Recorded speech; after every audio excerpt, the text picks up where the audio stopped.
Ustedes ya están trabajando la parte de métodos numéricos. Entonces, muy rápidamente voy a hacer un repaso de convección, de lo que llamamos de convección, muy rápidamente para ya continuar avanzando. Entonces,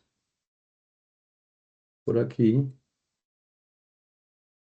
pues recuerden que estamos en esta segunda parte de la clase, que es todo lo que involucra los fenómenos de la convección, donde la convección pues siempre va a involucrar un fluido en movimiento relativo a una superficie y cuando hay diferencia de temperaturas entre esa superficie y el fluido.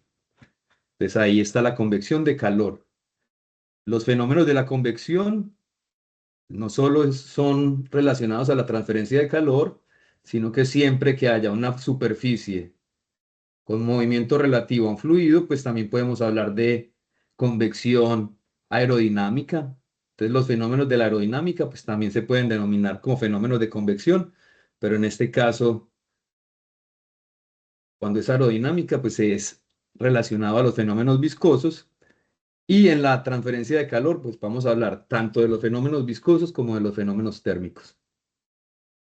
El capítulo 5 del libro cubre los fundamentos de la convección. Se trata de analizar desde un punto de vista analítico en el capítulo 5. Sin embargo, se encuentra que es muy limitado el análisis eh, analítico de la convección y que hay muy pocas soluciones para esa capa límite de forma analítica. Entonces ya a partir del capítulo 6, 7 y 8 y el 9, pues vamos a ver que en realidad la convección la tratamos de manera empírica, es decir, a partir de experimentos obtenemos correlaciones que llamamos correlaciones empíricas para determinar los coeficientes de convección en los diferentes casos. Entonces, para convección externa forzada habrán unas correlaciones empíricas que van a servir específicamente para, por ejemplo, si es una placa plana con un fluido en paralelo a la placa, pues hay unas correlaciones específicas que nos sirven. En el caso de la región laminar, entonces encontramos unas correlaciones para la región laminar. Encontramos correlaciones cuando es turbulenta. Y así, es decir, que el problema de la convección en realidad se va a limitar a saber seleccionar la correlación adecuada. Entonces, dependiendo del tipo de geometría que tengamos, si es convección sobre una placa, debemos buscar cuál es la que nos sirve. Entonces, vamos a tratar de hacer un recorrido rápido por esto que hemos hecho. En realidad hemos revisado el capítulo 5, el capítulo 6, el capítulo 7 aún no lo hemos visto. Entonces, este va a ser nuevo y este es lo que vamos a ver hoy. Entonces, vamos a repasar rápidamente lo del 5. Bueno, entonces hay dos tipos de convección, la natural y la forzada. La natural, los movimientos del fluido son netamente producto de los cambios en la densidad del fluido y esos cambios en la densidad pues los originan cambios de temperatura del fluido. De esta manera, los fluidos que se calientan disminuyen su densidad y ascienden, flotan. Y los fluidos que se enfrían se vuelven más densos y se derraman. Pues, aquí vemos a la derecha, pues cómo esta celda de Peltier, por un lado se calienta y por el otro se enfría, y como respuesta, el fluido en contacto con estas aletas, pues el lado caliente hará que el fluido ascienda, dado que su densidad disminuye o baja, y el lado de la derecha, el lado frío, enfriará el fluido, hará que descienda.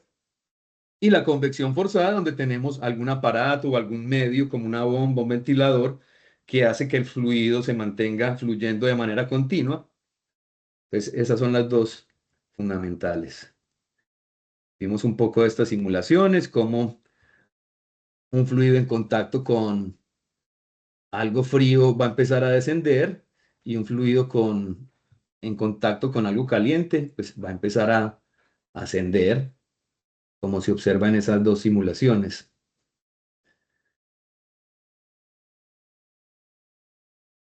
Las propiedades termofísicas que vamos a tener que traer nuevas y que de hecho al momento no habíamos utilizado son la viscosidad dinámica, que la denotamos con la letra mu. La conductividad térmica sigue presente para el fluido, la densidad y el C sub P. Y recuerden que hay una que es la difusividad térmica alfa, esa ya la hemos analizado un poco, que es la conductividad térmica sobre la densidad por el C sub P en este caso.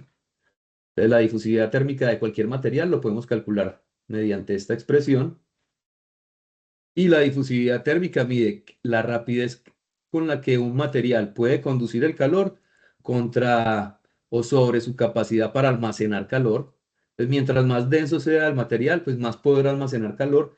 Y mientras el C sub P sea más grande, pues requiere más energía para que cambie de un grado de temperatura el fluido.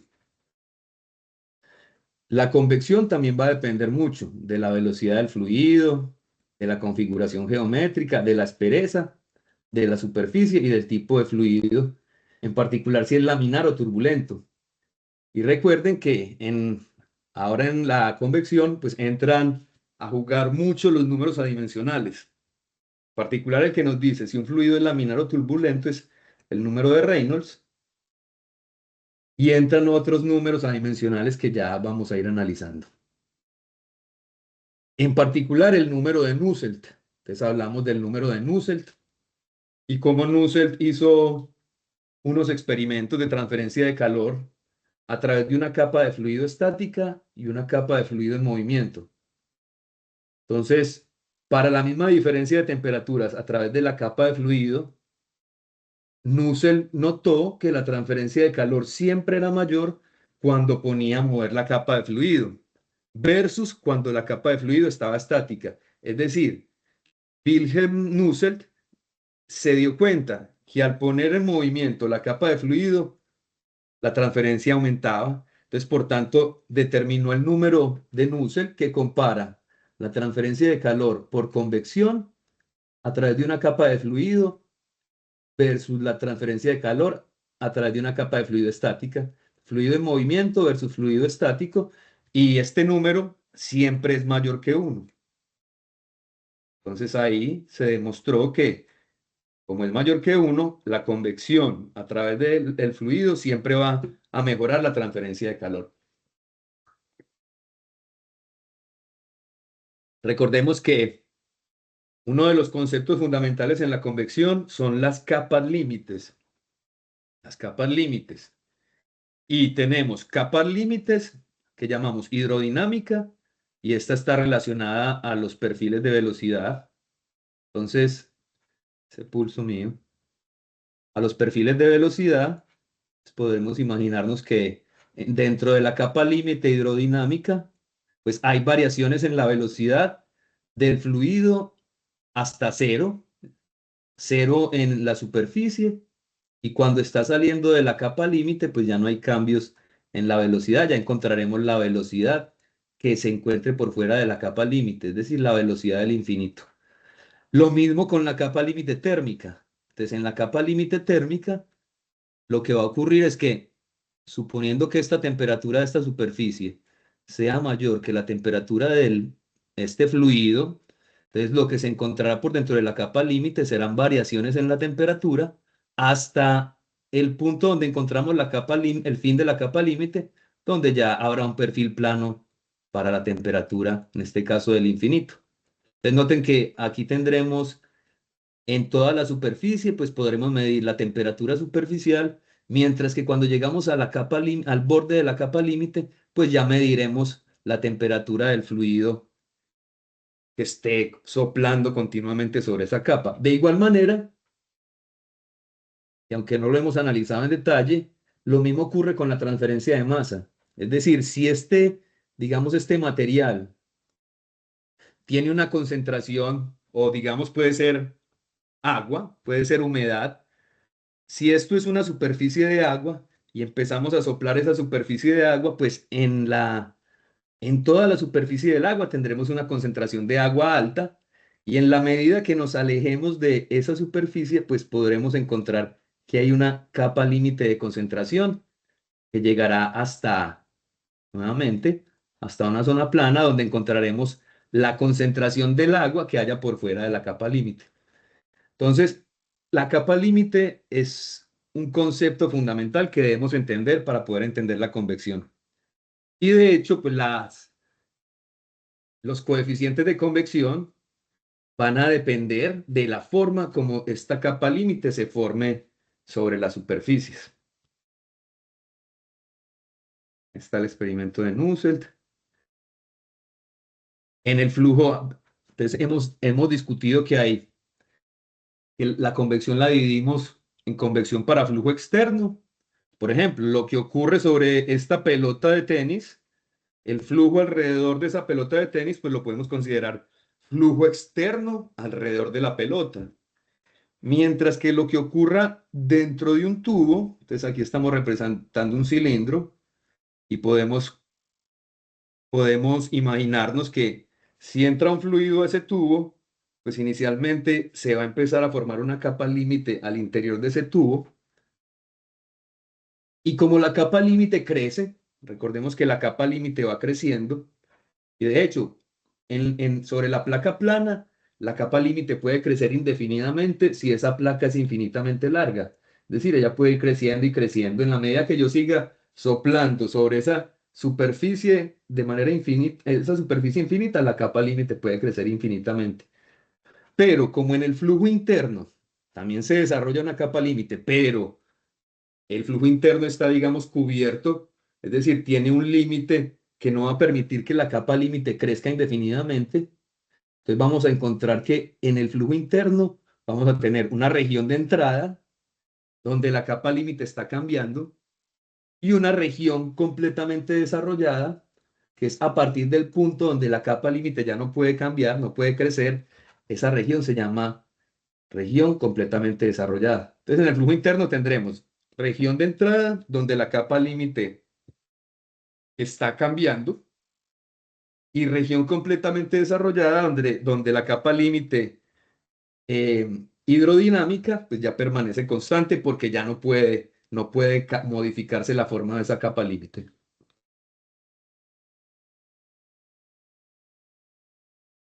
Bueno, en relación a la compresibilidad de los gases, de los fluidos, es importante mantener presente estos conceptos vuelven a ser importantes a la hora de analizar el comportamiento del flujo de fluidos.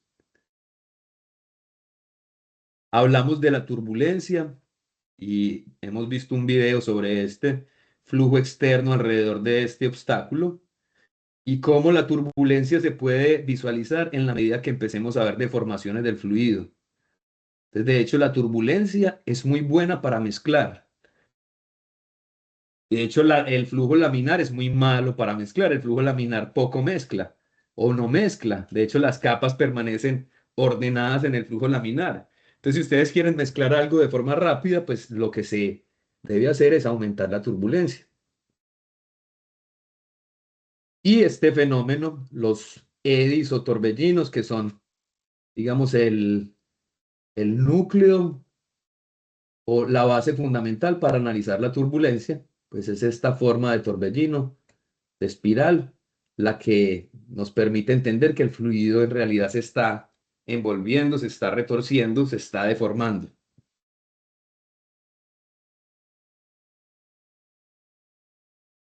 Aquí vemos una imagen de una persona. Todos nosotros estamos inmersos en un fluido, aire, y correspondiente a nuestra interacción de nuestro cuerpo con el fluido, pues si nuestro cuerpo está más caliente que el fluido alrededor, pues lo va a calentar y lo va a hacer ascender. Entonces, esos serían fenómenos de la convección natural.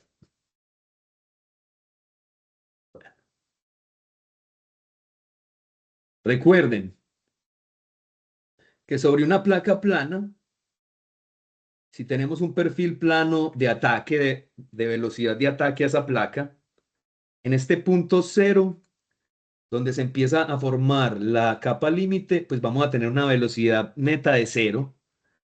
Y podemos pensar que, dado que ahí está la superficie, entonces tenemos velocidad cero en la superficie y la capa límite, por los fenómenos viscosos, pues empieza a formar de esta manera.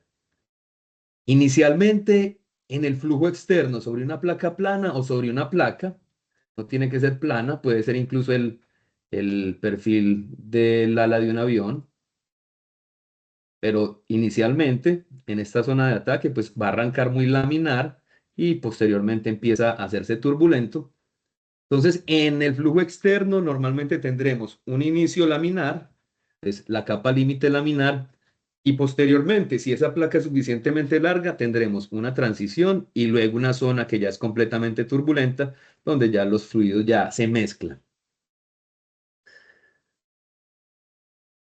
Recordar que la viscosidad de los líquidos disminuye si se aumenta la temperatura, mientras que la viscosidad de los gases aumenta cuando se aumenta la temperatura, razón por la cual nos sentimos más pegajosos en lugares más calientes porque esa humedad y el aire mismo se ponen más, podríamos decirlo, más pegajosos, más viscosos, mientras que los líquidos, por ejemplo, los aceites, cuando tenemos un aceite que es muy viscoso y lo queremos hacer fluir a través de una tubería, lo calentamos para que ese fluido fluya más fácil por el interior del tubo.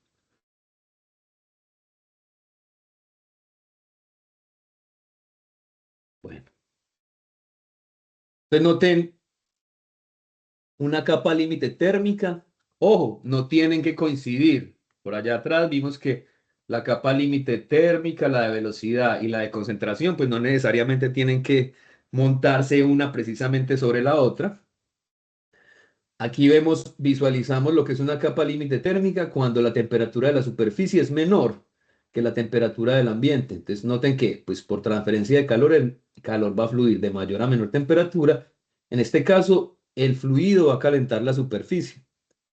Pero pues, recuerden que si fuera lo opuesto, que la superficie estuviera más caliente, pues tendríamos una capa límite más o menos así, donde la transferencia de calor pues iría en la dirección opuesta, de mayor a menor temperatura. Como les decía, esa relación de tamaños o de espesores de las capas límites la analizó este físico, Ludwig Prandtl, físico alemán, y él empezó a analizar dos propiedades, la difusividad de la cantidad de movimiento, nu, y la difusividad térmica. Y se dio cuenta que cuando estas dos tenían una relación aproximadamente de 1, es decir, la difusividad de cantidad de movimiento sobre la difusividad térmica da alrededor de 1, en ese caso las dos capas tienen el mismo tamaño, básicamente tienen el mismo tamaño. Entonces Prandtl encontró que para los gases, el número de Prandtl para los gases es aproximadamente 1, es decir, en los gases las capas límites térmica y de velocidad tienen aproximadamente el mismo tamaño, cosa que no es similar para, por ejemplo, los metales líquidos. Los metales líquidos tienen una difusividad térmica muy alta, son metales, pero no tienen una difusividad de cantidad de movimiento tan buena. Entonces, si este aumenta, el número de Prandtl disminuye. Entonces notamos que los metales líquidos pues tienden a tener unas capas límites térmicas más pequeñas, es decir, van a transferir calor más rápido que lo que pueden transferir cantidad de movimiento. Mientras que para otros fluidos, como por ejemplo el agua o los aceites pesados, tenemos que los aceites pesados no son buenos para transferir calor. Es decir, esta difusividad térmica es baja y al hacerse baja, entonces este número aumenta mucho. Entonces los números de Prandtl para esos aceites tienden a ser muy altos y podemos pensar que se transfiere más fácil cantidad de movimiento usando esos aceites que lo que se puede transferir calor. Entonces la capa límite térmica es más grande para esos aceites pesados.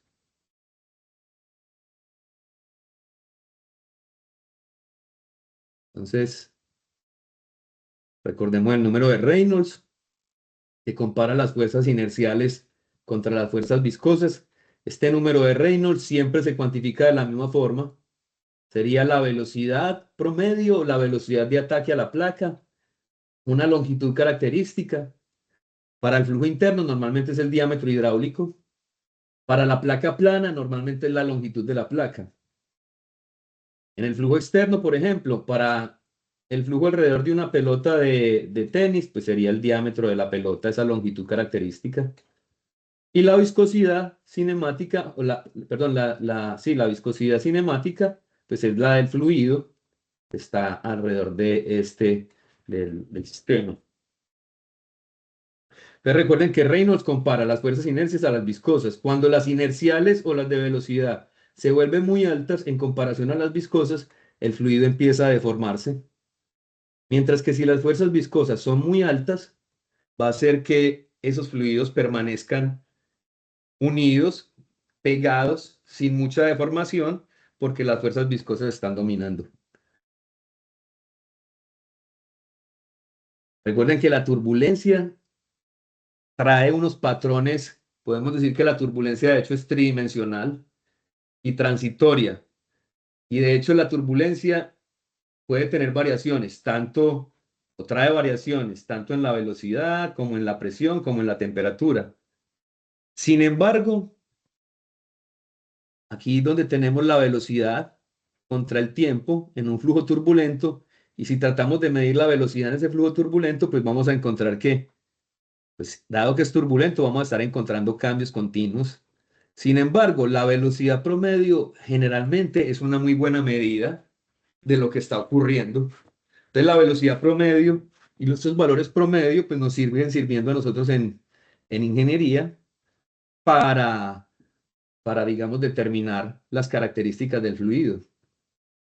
Ya si queremos simular, es decir, replicar lo que está ocurriendo en un fluido de manera tridimensional, pues ya nos toca meternos con esta matemática de la turbulencia que es bastante compleja. Sin embargo, lo que trabajamos nosotros con las velocidades promedio, las presiones promedio, las temperaturas promedio, podemos caracterizar perfectamente cualquier régimen de fluido.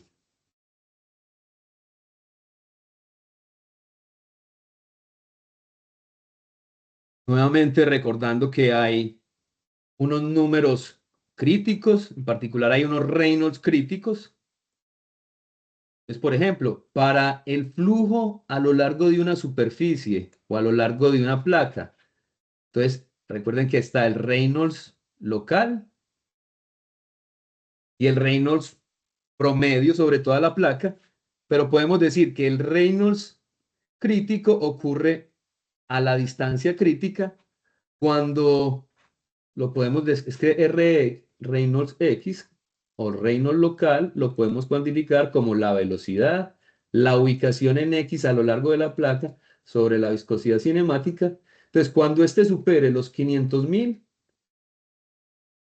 los 500.000, entonces esta será la distancia crítica en la que ese flujo va a cambiar de laminar a turbulento.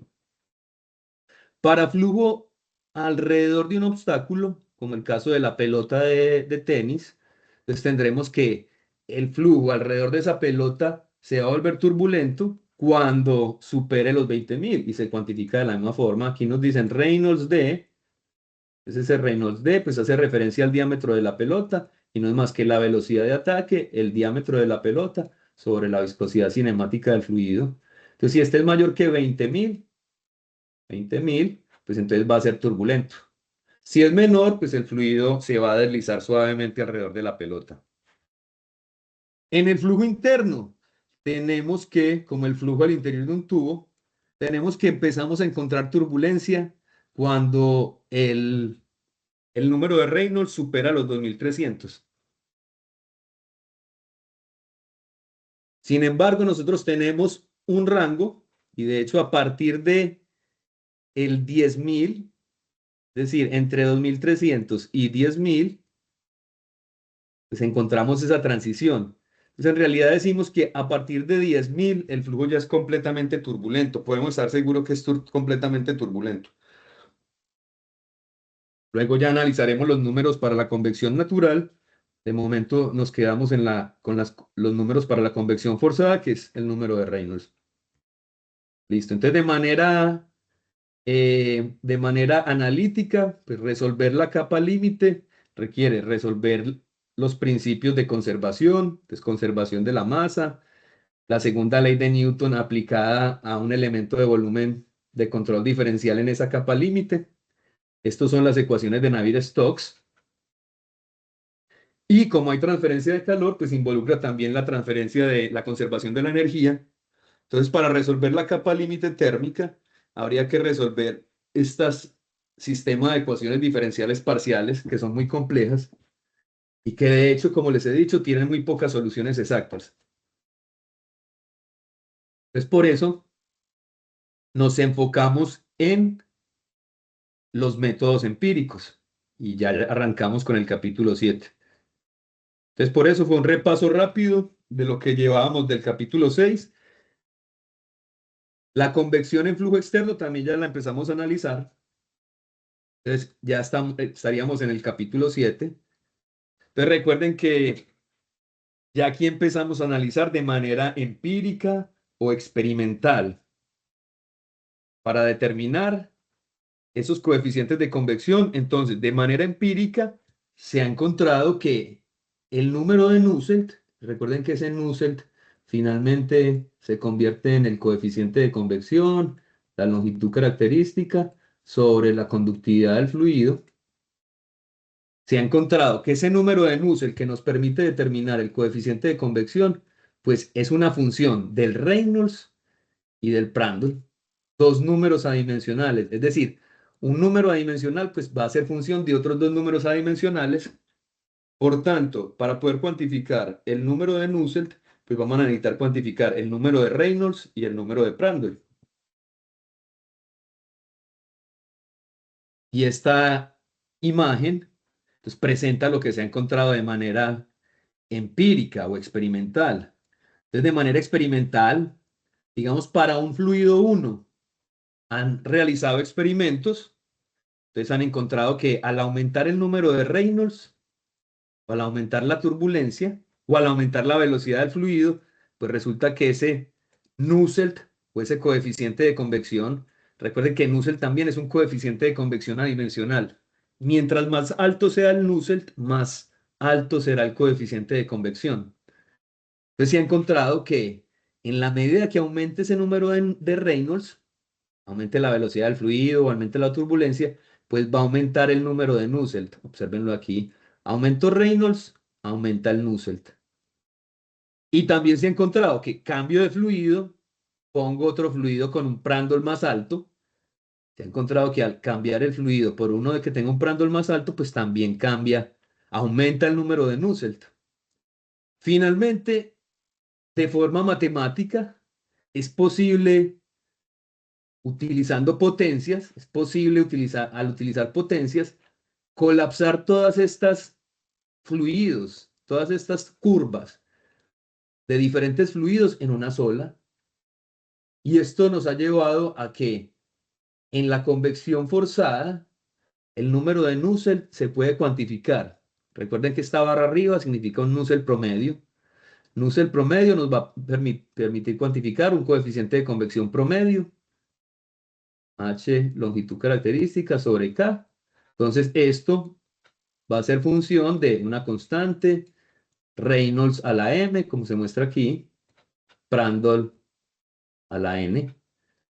Entonces, generalmente, las correlaciones para convección sobre placas, como es este caso, tienen esta forma.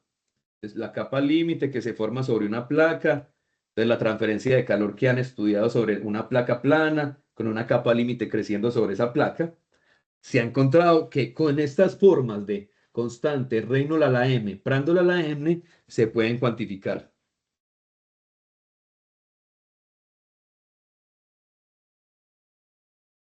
Entonces, recuerden, en la región de entrada a la placa plana, estamos concentrándonos un poco en esta situación de la convección sobre una placa plana. Recuerden que habrá una región, siempre habrá una región laminar. Puede que esta región laminar sea corta si este Reynolds es muy alto. Recuerden que el Reynolds local es la velocidad, la ubicación en X sobre la viscosidad cinemática, pero si esta velocidad es muy alta y alcanzamos ese Reynolds crítico de 500.000, muy rápidamente, pues esta región laminar puede ser muy corta. Noten que el coeficiente de convección puede ser local, es decir, tiene un máximo al principio de la placa, va disminuyendo, en la zona en transición aumenta y luego vuelve y ocurre lo mismo en la zona turbulenta. En cualquier situación, a nosotros nos interesa mucho el coeficiente promedio. Yo borro este, coeficiente promedio,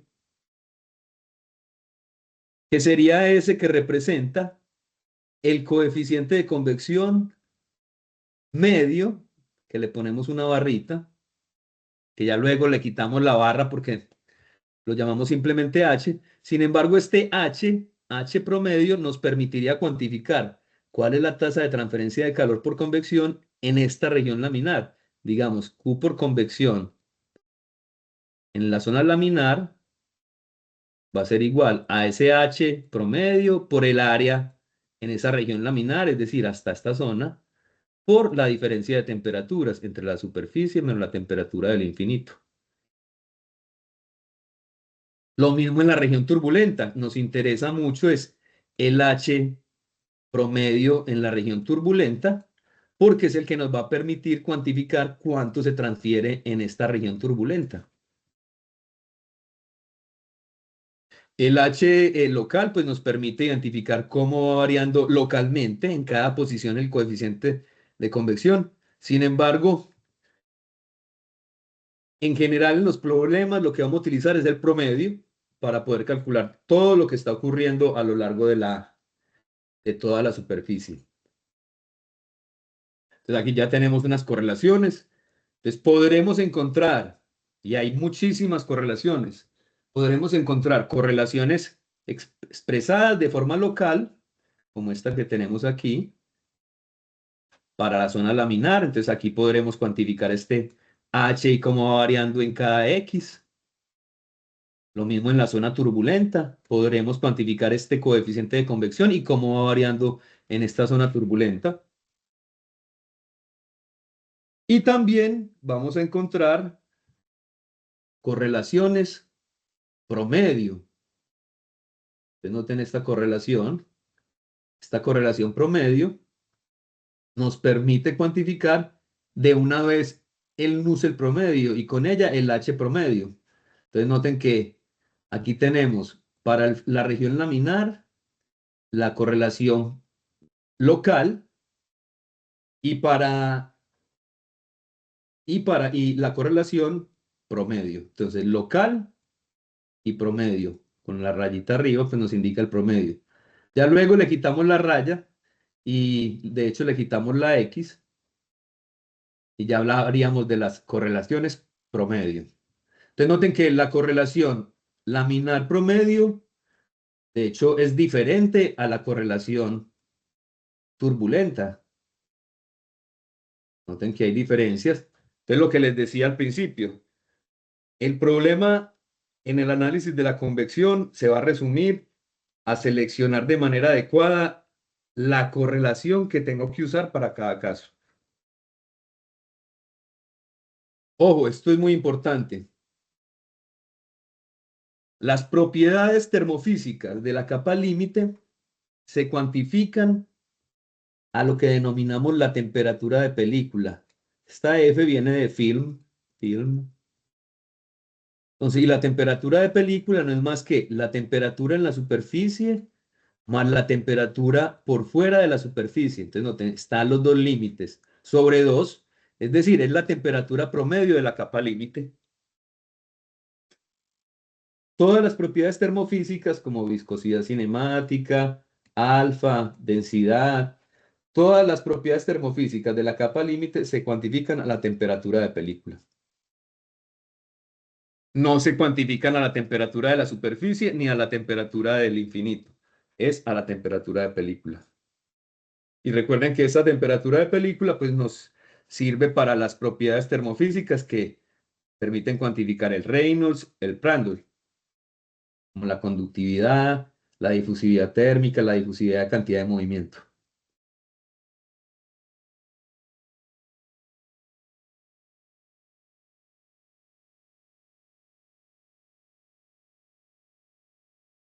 Listo.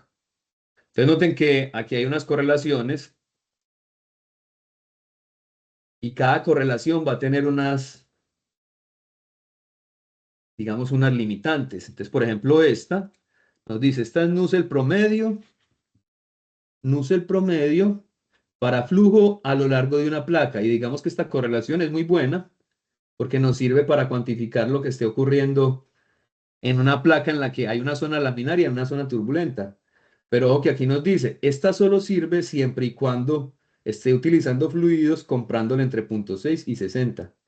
Entonces noten que esta no nos sirve para capas límites de metales líquidos, ni para capas límites de aceites pesados. Y ojo, esta nos sirve siempre y cuando el Reynolds esté entre 500.000 y del orden de 10 a la 8. Entonces, del orden de 10 a la 8 es del orden de 10, a ver, 1.000.000 es 10 a la 6, 10 millones son 10 a la 7, 100 millones, es decir, hasta los 999 millones, si es así, del orden del 10 a la 8. Entonces, 500.000, 5 millones 10 a la 6, sí, 50, sí, hasta el orden de los 100 millones, 999 millones nos va a servir esta correlación.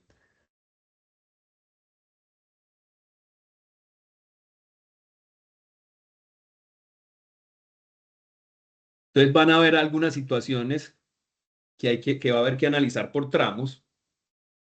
Entonces, por ejemplo, si tenemos una placa plana de una longitud L, pero la distancia crítica se alcanza en la mitad de la placa plana, quiere decir que pues, la mitad de la transferencia de calor se va a cuantificar con una correlación laminar y la otra mitad de la placa pues la vamos a cuantificar con una correlación turbulenta.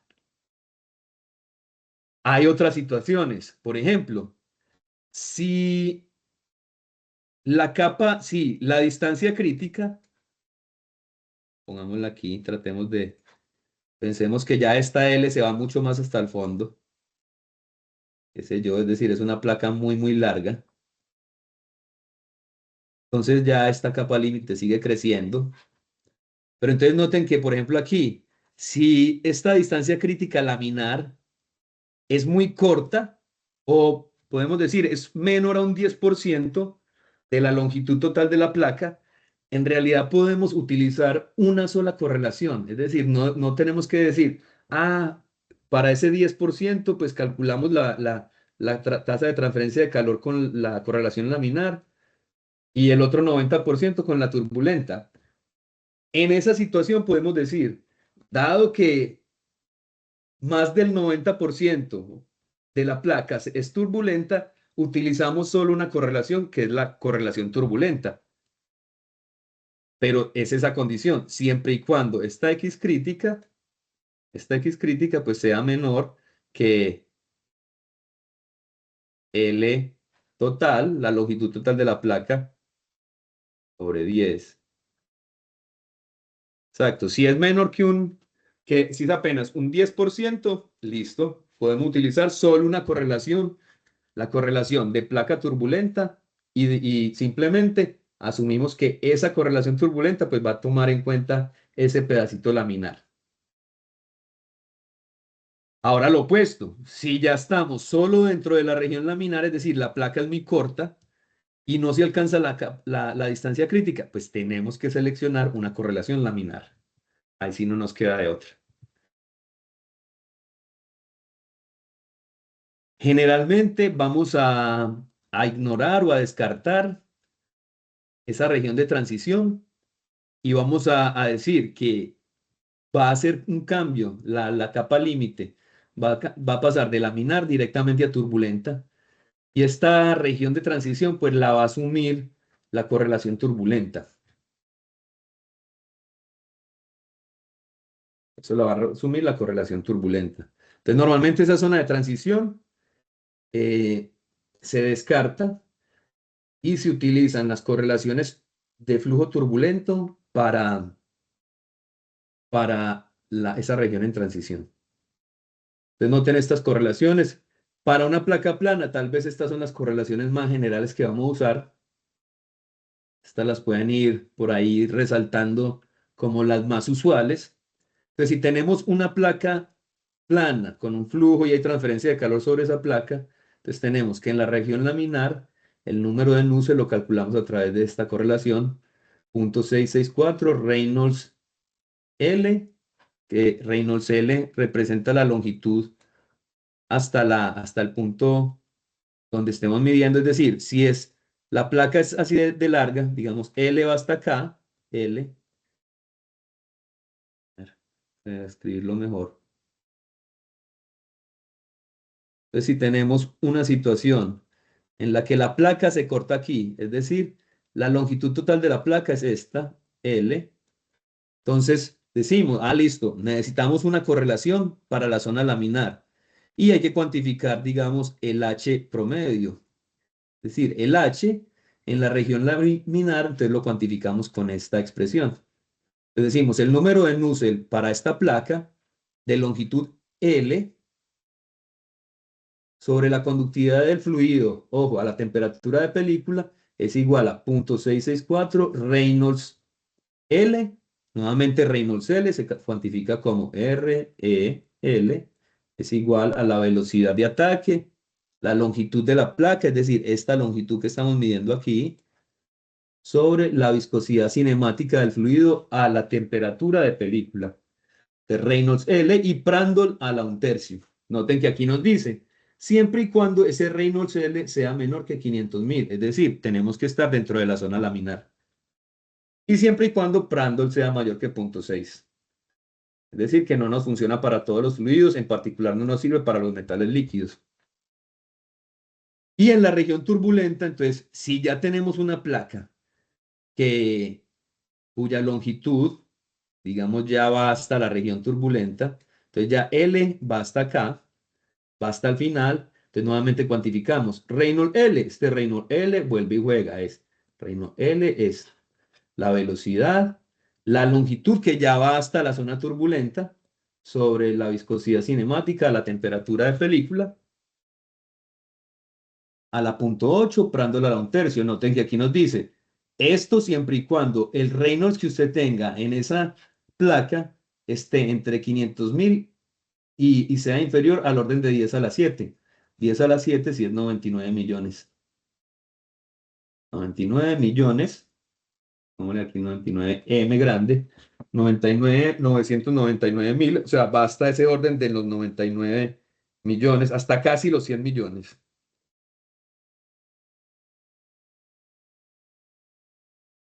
Ojo que hay otras correlaciones que pueden ser más complejas, como esta que presento en pantalla, pero que pueden abarcar muchas más situaciones. Entonces, esta es una correlación que se le debe a Churchill y Ozoe. Y Churchill y Ozoe plantearon esta correlación. Noten que sigue siendo dependiente de Prandtl y de Reynolds, pero esta aplica en la medida que Reynolds veces Prandtl sea mayor que 100. Sea mayor que 100. Es un poco más compleja, pero aplica a más situaciones. Hay algunos casos especiales en los que podríamos visualizar la capa límite térmica y, digamos, desplazarla de la capa límite de velocidad. ¿Cómo? Entonces, por ejemplo, imaginemos en esta placa, esta región a partir de este punto tiene una resistencia eléctrica que calienta la placa, pero solamente de aquí en adelante. Esta parte se encuentra a la misma temperatura del fluido, noten aquí. Entonces, esta superficie aquí adelante está a la misma temperatura del fluido. Por tanto, no se forma capa límite térmica aquí al principio, pero sí la de velocidad. Y la capa límite térmica va a empezar a visualizarse en la medida que ya esta región ya sí tiene una temperatura diferente a la de la placa. Noten que hay unas correlaciones para ese caso especial, donde aquí nos muestran esta distancia no calentada, pero noten que si la distancia no calentada es cero, digamos, esto se convierte en 1 menos 0, es decir, volvemos a las correlaciones anteriores, tal vez vamos a mirar un poco, punto 332, Reynolds al lado medio, esa, véala. Es decir, lo que hace esa correlación aquí es tener en cuenta la región, la distancia no calentada, pero básicamente es la misma correlación de Nusselt que habíamos visto ya antes para el flujo laminar y lo mismo para el flujo turbulento.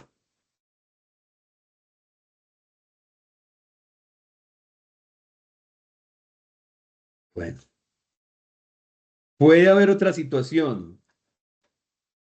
Generalmente hablamos de temperatura superficial uniforme, pero puede haber un caso en el que tengamos, por ejemplo, flujo de calor uniforme, es decir, una placa que continuamente se está calentando, es decir, le estamos ingresando un flujo de calor continuo. Digamos que aquí tendríamos como un perfil de temperaturas, de flujo de calor ingresando a esa placa. Podríamos decir que eso es un flujo de calor uniforme. Pensemos como en esta forma, donde esto tiene una magnitud, digamos, Q sub 0, como un flujo de calor que está entrando a la placa. En ese caso, la temperatura superficial no va a ser constante. Para ese caso específico, en el que tengamos una placa uniformemente calentada, pues hay otras correlaciones para el flujo laminar, entonces tenemos esta, y para el flujo turbulento, pues tenemos esta otra. Noten que igual esas correlaciones siguen teniendo la misma forma. C, Reynolds a la M, Prandtl a la N. Es decir, en el flujo externo sobre una placa plana, ese tipo van a ser las formas de las correlaciones empíricas. Entonces, otra forma de flujo externo es el flujo alrededor de un tubo, el flujo alrededor de una esfera, el flujo cruzado alrededor de cualquier tipo de obstáculo.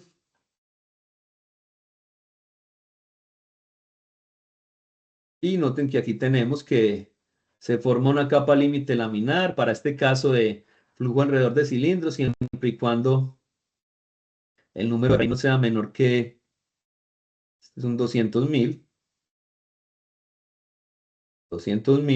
sí, 2 por 10 a la 5 es 200.000, dado que 5, el otro era 5 por 10 a la 5 que es 500.000, si este es 200.000, pues siempre y cuando sea por debajo de 200.000 este Reynolds, pues vamos a tener que la capa límite de alguna forma se va a deslizar de una manera sin deformarse alrededor del obstáculo. Cuando supera el 200.000, entonces ya empezamos a observar estas estelas y estas deformaciones. Aquí estamos midiendo cómo es el número de Nusselt local cuando vamos aumentando este ángulo. Entonces vemos que 0 sería este punto de ataque, 0, tendríamos 90 y vemos que aproximadamente, digamos que esa separación, esa zona donde el flujo se empieza a volver turbulento, pues va a depender mucho del Reynolds que estemos utilizando. Entonces noten que pues ese Reynolds en particular va a depender de la velocidad de ataque, si mantenemos este diámetro constante. Entonces en la medida que aumentemos ese número de Reynolds, pues nuevamente el número de Nusselt va a ir aumentando. Y noten que las transiciones tienen formas extrañas. Es decir, las transiciones tienden a aumentar bastante ese número de Nusselt. Entonces, por ejemplo, vemos en este número de Reynolds muy alto, pues, tiende a ascender muy significativamente para volver a caer y luego aumentar nuevamente.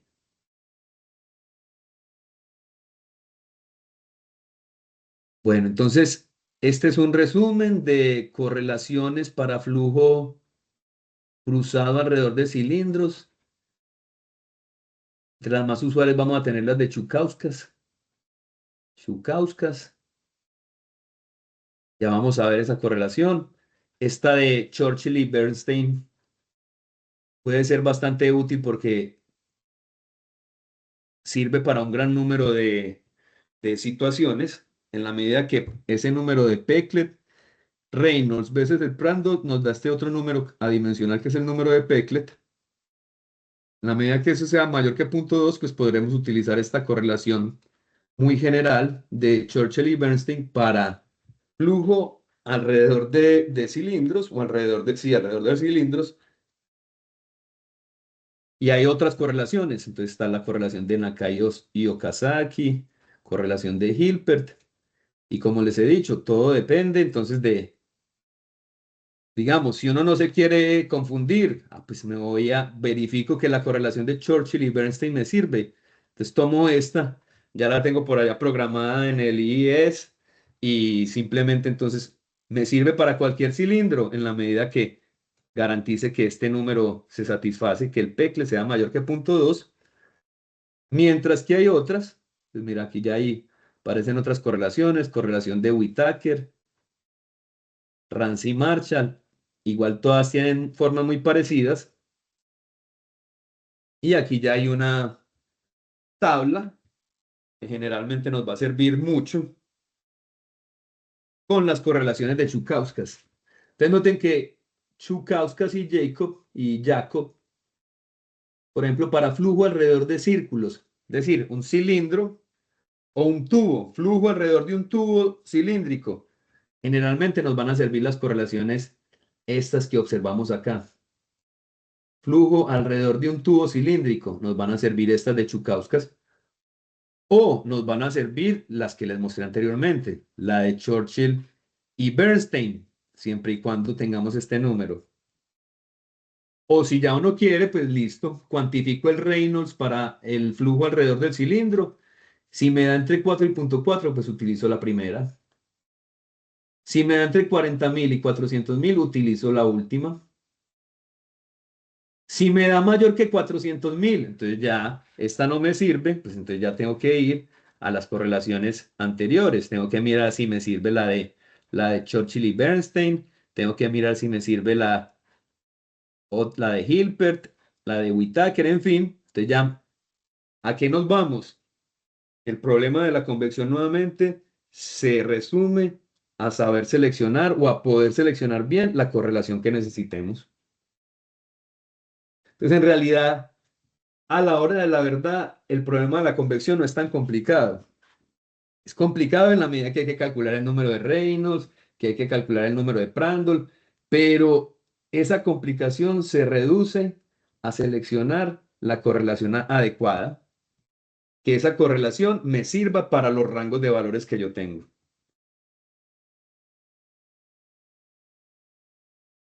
Entonces aquí está, flujo, entonces este sería el flujo alrededor de un tubo cilíndrico, como este. Entonces podemos pensar que por aquí adentro puede ir otro fluido. Pero para el coeficiente de convección alrededor o por fuera de este cilindro, entonces me sirven cualquiera de estas correlaciones en la medida que la seleccione bien para el rango de Reynolds que cuantifique. Y recuerden, siempre se cuantifica Reynolds. Ese Reynolds se cuantifica como velocidad de ataque, diámetro del cilindro sobre la viscosidad cinemática del fluido, todo a la temperatura de película, donde TF es la temperatura superficial más la temperatura del fluido en ataque sobre 2, es decir, la temperatura promedio de la capa límite. También se considera flujo externo,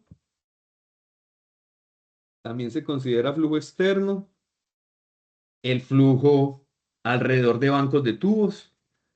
Para bancos de tubos ya hay otras correlaciones específicas.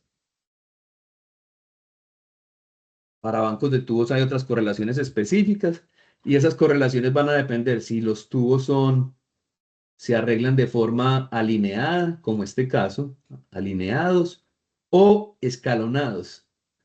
También se llama arreglo rectangular, si se arreglan de esta forma, o arreglo triangular o escalonado. Y en realidad ya un poco más de esos detalles de cuándo seleccionar alineados o por qué la ventaja de los alineados, los escalonados. Eso lo analizamos ya un poco más en el diseño de intercambiadores de calor. Sin embargo, aquí rápidamente pues podemos pensar y podemos visualizar que para un banco de tubos, por ejemplo, si los arreglo de forma cuadrada, pues posteriormente es más fácil hacer limpieza a estos tubos si están de esta forma. Mientras que cuando los tengo escalonados, pues ya aquí trato de limpiar por aquí y ya me queda muy difícil porque este tubo pues va a quedar en el medio. Entonces, por cuestiones de mantenibilidad, más fácil mantenibilidad, es más fácil trabajar con los alineados.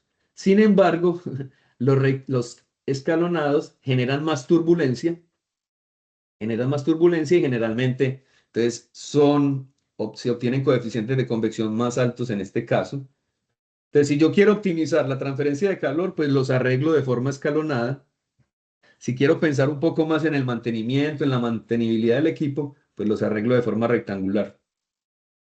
Ojo, hay correlaciones específicas para bancos de tubos. Entonces, lo mismo, ya se han dedicado a hacer experimentos con bancos de tubos y han determinado los coeficientes de convección mediante correlaciones empíricas que dependen del Reynolds y del Prandtl, y con ellas pues calculo cuál va a ser el coeficiente promedio para este banco de tubos o para el caso triangular.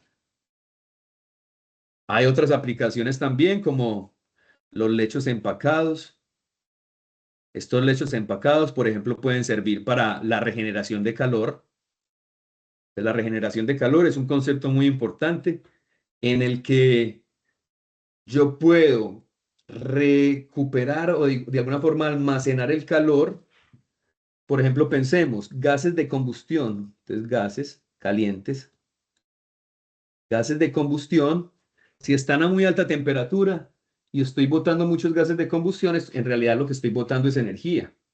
Entonces esos gases calientes yo los puedo hacer fluir a través de un lecho empacado, poroso, y en un ciclo entregarle el calor, es decir, este lecho, calentar este lecho empacado, y posteriormente, digamos, hacer fluir en la dirección opuesta. Ya no están fluyendo los gases calientes, ya este se canceló, ya lo que va a hacer es, y esto es posible, hacerlo mediante combinaciones neumáticas. Existe algo que se llama una válvula de 4 vías. Una válvula de 4 vías nos permite fácilmente hacer este ciclaje de cambios de dirección de los fluidos. Entonces, en una segunda oportunidad o en un segundo ciclo, pues digamos, vamos a tener aire frío y lo hago fluir a través del lecho. Entonces, noten que al hacerlo fluir, el aire frío se va a calentar. Y ese es el principio fundamental de la regeneración de calor, donde con sistemas para la regeneración de calor, pues me permiten ahorrar combustible porque estoy utilizando gases que anteriormente estaba botando a la atmósfera, ahora los estoy utilizando para calentar este lecho y estoy recuperando energía al precalentar el aire de combustión y con ello pues ahorro combustible.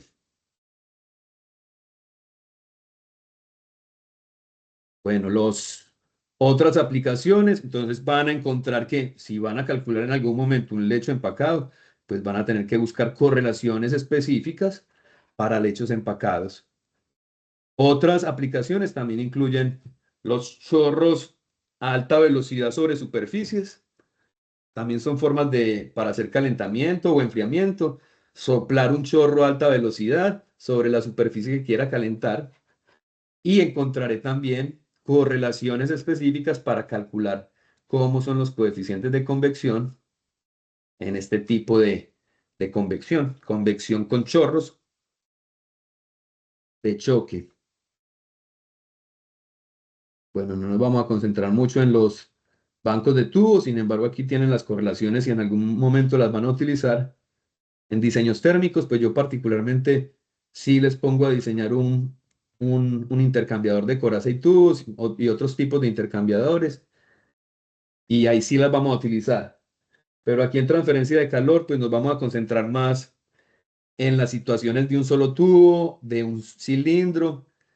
Es decir, esta parte de bancos de tubos, digamos que la pueden ignorar un poco. La pueden ignorar un poco porque esto lo podemos ver con más detalle ya en la parte de diseños térmicos. Bueno, entonces por aquí también está el resumen. Procedimiento de cálculo general para la convección externa forzada. Particular, entonces, convección externa sobre placas planas y sobre obstáculos o alrededor de obstáculos como son cilindros o tubos cilíndricos. En fin, básicamente en esas nos concentramos. Este lo hicimos, se lo desarrollamos en clase y podemos arrancar entonces con la convección en flujo interno. Entonces vamos, antes de pasar a esto, vamos a descansar 20 minutos. Entonces voy a detener la grabación y Sebastián tenía una pregunta.